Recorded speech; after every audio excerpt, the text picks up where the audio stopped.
سلام سلام كبرات تختاتلتي بزلخم وخينكم نزا فيديو تريو بملوخم سلامكم بزح ترفي بلالي نزا چانالي حدش تزخونكم سابسكرايب بمقبار بيتسو كنو نزا فيديو كعا لايك بمقبار جمروا لو ما عنتي حيزلكم زمز اخو فيديو مالتيو خمز تريو لخمو على عداقا حيزلكم مزي ጾም ከአትናሃሌ አስቤዛ ይቕንስ ዶ ወይስ ይውስኽ ንዝብል ናይ ሎማዓንቲ ዝነበረ ዕዳጋ ከርእየኩም እየ ክሳብ መጨረሻ ሓቢርኩም ንጽንሑ ማለት እዩ።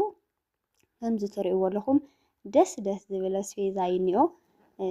ሓደ ግዜስ አስቤዛ ከምዝሰኣን ትፈልጡ ዶ? ዋላ ይሓሊ ደኣ እምበር ግን ኮሚደረ ጥዑይ ኮሚደረ ዝሰኣነሉ ግዜ ኣሎ ወይ ከዓ ጥዑይ ድንሽ ዝሰኣነሉ ግዜ ኣሎ ወይ ከዓ አሎ ዝደለኻዮ ነገር ሲ ከምቲ ትደልዮ ዘይኮነ ዋላ ብገንዘብካ ከፊልካስ ጥዑይ ዘይትረኽበሉ ግዜ ኣሎና እግዚአብሔር ይመስገን። ሎሚ ግን ደስ ዝብል አስቤዛ እዩ እኒኦ። ኮሚደረ ብጣዕሚ ደስ ይብል ከምቲ ትሪእዎ ኣለኹም በብቦትኡ እንድዩ ዝፈላለ ካብኡ ከዓ ናይ ንግሆ ዕዳጋና ናይ ምሸት ዕዳጋ እውን ይፈላለዩ ማለት እዩ። እና እዚ ትሪእዎ ኣለኹም ሕዚ ዝነግረኩም ናይ ንግሆ ዕዳጋ እዩ። ከመይ ይፈላለ ክትብሉ ትኽእሉ ኢኹም። መዓልቲ ዕዳጋ ኢሎም ማዓንቲ ቀዳም እዩ። ኣብ ቀዳም ከዓ ኣብ መዓልቲ ዕዳጋ ከዓ ንግሆ ዝሽወጥና ምሸት ዝሽወጥ ነንድበይን እዩ። ምክንያቱ መዓልቲ ቀዳም ወይ ከዓ መዓልቲ ዕዳጋ ካብ ዝተፈላለዩ ቦታታት መፂኦም ስለ ዝሸጡ ንግሆ ተኾይኑ ከም ኖርማል ከምቲ ዋጋ ዘሎ ድሓን ኣኽብር ኣቢሎም ይሸጥዎ። ንኣጋ ምሸቱ ግን ንዓዱ ዝኸድ ንዓዱ ክኸድ ንናብ ዝመፀሉ ቦታ ንኽምለስ ክብል እቲ ዘለዎ ነገር ብግዚኡ ንኽውድእ ኢሉ ኣርክስ የብልዎ እዮም ማለት እዩ። እና ሓደ ሰብ ሓደ ኣነ ንባዕለይ ከምኡ እየ ነይረ ንምሸት ከይደ ልገዝእ ነይረ ንምቕንላስ ዝኣክል እና አስቤዛ ቀንስ ለበለሉ ሰዓት ክትረኽቡ እንድሕር ደኣ ደሊኹም ንምሸቱ ከይድካ እዩ ዝቐነሰ ዝርከብ ማለት እዩ። እና ናይ ንግሆ ዕዳጋ ይኽነግረኩም ሎማዓንቲ እዚ ትሪእዎ ኣለኹም ቆንጆ ኮሚደረ ማለት እዩ ንኪሎ 30 እዩ ማለት እዩ። 35 እውን ኣሎ 40 እውን ኣሎ ብጣዕሚ ፍሩይ ኮሚደረ ከክንድኦ እውን ነይሩ ማለት እዩ። ክሳብ 40 35 30 ነይሩ ናይ ሎማዓንቲ ናይ ኮሚደረ ናይ ንግሆ ዕዳጋ ማለት እዩ። እና ከምኡ ይመስል ከምዚ ትሪእዎ ኣለኹም እዩ። ሽጉርቲ ከዓ ማለት እዩ ሽጉርቲ ንኪሎ 50 ነይሩ 40 ነይሩ እሱ እውን ከከም ሽጉርቱ ይፈላለዩ። ሓደ ፅቡቕ ሽጉርቲ ኣሎ ሓደ ከዓ ሕማቕ ዝበለ ሽጉርቲ ኣሎና እቲ ፅቡቕ ዝበሃል 40 ነይሩ 50 እውን ነይሩ ካብኡ ከዓ 25 ይስራ ከዓ ሕማቕ ዝበለ ነይሩ ማለት እዩ። እና እዘን ትሪእዎ ኣለኹም ሰላጣ ከዓ ናይ ሰላጣ ዋጋ 10 ቅርሺ እየን ማለት እዩ። ድሓን እዩ አስቤዛ ሎሚ ብዙሕ ዝጋነን ኣይኮነን ብጣዕሚ ቀኒሱ እኒኦ ካብቲ ናይ ካልእ ግዜ ኣንፃር ክትሪኦ ብጣዕሚ ቀኒሱ ማለት ከምዚ ትሪእዎ ኣለኹም። ሰላጣት እኒኦ ጉዕ ንባዕሉ ቃርያ ንባዕሉ ን10 ዝወሃበካ ብዙሕ እዩ ማለት እዩ። እዘን ትሪአን ኣለኽን ፋንድሻ ከዓ ነይ ዘን ተቋፂረን እኒአዋ ዕምበባ ወይ ከዓ ፋንድሻ ክንደይ ሽወጥ መሲሉኩን 60 ቅርሺ ማለት እዩ። 60 ቅርሺ ንዘን ተጠቕሊለን እኒአዋሲ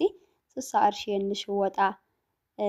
ብጣዕሚ ከቢሩ ንኪሎ 170 ድዩ ገለ እዩ ዝሽወጥ ኖ 240 ድዩ ገለ እዩዋ ብዝኾነ እዘን ትሪአን ኣለኽን ፋንድሻ 60 ቅርሺ እየን ዝሽወጣ። እዚ ዑድ ከዓ ዑድ ኣብ ዓድና ንሓንቲ 5 ቅርሺ እዩ ዝሽወጥ ማለት እዩ። ግን ካብ ብሽርሻሮ ምሻጥ ምግዛእ ከምዚ ብዕሽጉ ምግዛእ እዩ ፅቡቕና። ነዛ ዝረአኹምዋ ኣብ ፌስታል ዝነበራ ከዓ ክንደይ ግዛኣ መሲልኩም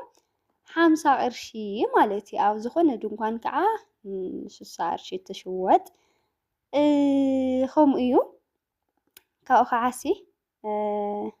እዚታት ያው ጎመን እውን ድሓን እዩ ነይሩ ከምቲ ካሊእ መዓልቲ ዝጋነነ ኣይኮነን። ተሰሪዑ ትሪእዎ ኣለኹም ቃርያታት እውን ን10 እዩ። ድንሽ ከዓ 50 ውዒሉ ድንሽ دحاني ما كان سافريو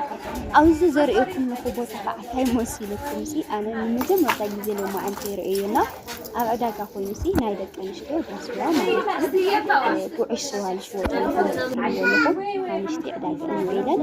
سوال بس تقولون كيدا نفسك يو كنزي نايدا نشتي بس ما أنت طلعه إذا نشتي زي فتي بس هي عزيزة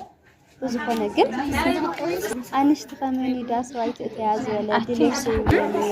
أي تأمن ديو ويكعني أي تأمن ديو بمالتي أنا اشتغل ترينا لكم كوفينا نينا مالتيو زين نشتغل سو الناس يعني راني لكم أنا قالسي هذا جزء بعدنا بتلي وقال أنا اشتيتي داس وقت أتي أي فكادن ولا تسمع إلو كامنا منسي بقى كتأتس أي فكادي كم زنور نجارين زبهالنا مزخنا قلنا ما عنتس كم أمر أي دسيل ممكنياتو تندتاتنا إذا قاو إلن أعرف بيلن سواء أنست يالو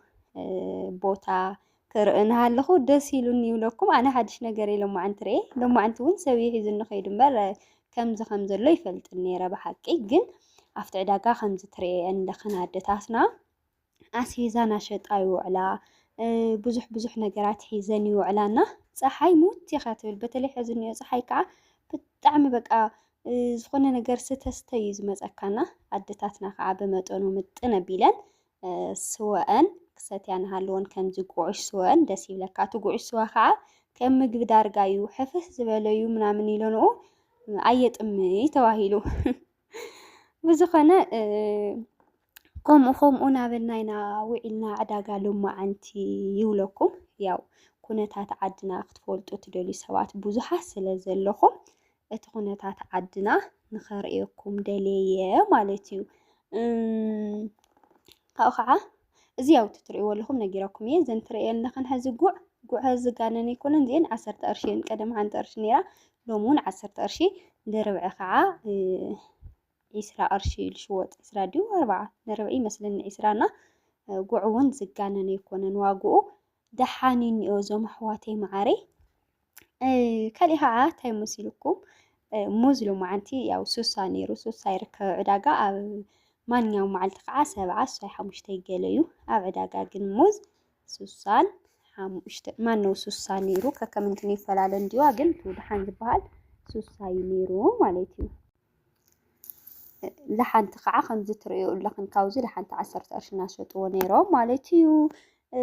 ازي تريو لخن برجق ويكع حب كعا مالتيو عنديو عدنا نخيلو 4 ግን ሓደ ኪሎ ተመዚኑ ዝምዘን የለን ሓደ ኪሎ ዝምዘንስ የለን ብጣዕሚ ከቢድ ስለ ዝኾነ ርዝነቱ ልታ ንእሽተይ ሲል ታ ዝረአኹም ዋስ ክንደይ ተመዚናስ ና 9 قرش ኮይና ማለት እዩ ኣብ ሚዛን ላ ከምፀልኩም እየ ዝረአኹም ብኪሎ 4 قرش ስለ ዝኾነ ኪሎ ከዓ ስለ ዘይምዘን ካብ ኪሎን ፈርቓን ንላዕሊ እዩ ዝምዘንና ነታ ዝረአኹም ሚዛን ዝነበረት 9 قرش ማለት እዩ ብርጭቅ ወይ ከዓ ሓብሓብ ዓድና ዋግኡ ክንድኡ ይመስል ካሮት ከዓ ንኪሎ ሎማዓንቲ 4 قرش ነይሩ ከም ዝትርእይዎ ኣለኹም እዚ ዘይቱን ከዓ ንሓንቲ ካውዚ ምርፅ ኣቢልኩም 10 قرش ማለት እዩ እዛ ትርእይዋ ኣለኹም ብርጭቅ ወይ ከዓ ሓብሓብ ግን እዚኣስ 9 قرش ማለት እዩ ሩዑ ጎድል ን2 ኪሎ ዲያ ገለያ ተመዚናና ዋጋኣ ግን 9 قرش ኮይና ማለት እዩ እና ናይ ሎማዓንቲ ዝነበረ ኩነታት ዕዳጋ ወይ ከዓ ውዕሉ ዕዳጋ ነዚ መስል ነይሩ ኣብ ዕዳጋ ሓሙስ ብዙሕ ዝጋነን ኣይኮነን ደሓንዩ እግዚአብሔር ይመስገን ካፍቱ ናይ ካልእ ግዜ ሕዚ ዝሐሸዩ ማለት እዩ ሰብ ግን ይኽበር ይርከስ ዋላ ክባር ተኾነ በቃ እንዴ ካበይ ምፅዮ ከም ዝገዝኦ ነስቤዛ ዝኾነ ይስእን እንትሰብ ዋለቲና ብዝኾነ እዚ ከዓ ዳትክልቲ መንደር ይበሃል ከም ዝትርእዩ ለኽን መጉዲ ገለታት ዝሽወጠሉ ቦታ ኣትክልቲ ከዓ ረዩ ነዚ መስል ኣትክልቲ ማለተይሲ ፈልሲ ማለት እዩ ፈልሲ ሰብ ገዚኡ ክተክል ዝደለየ ሰብ ኣብዚ ቦታ ይርከብ ማለት እዩ ንሓንቲ 1 قرش ወይ ከዓ ንሓንቲ 2 قرش እዩ ዝሽወጥ ሎማዓንቲ ዝነበረ ቪድዮ ነዚ መስል ብኻልእ ቪድዮ ክሳዕ ንረኸብ ሰላምኩም ብዙሕ ትረፍዩ ኣለለይ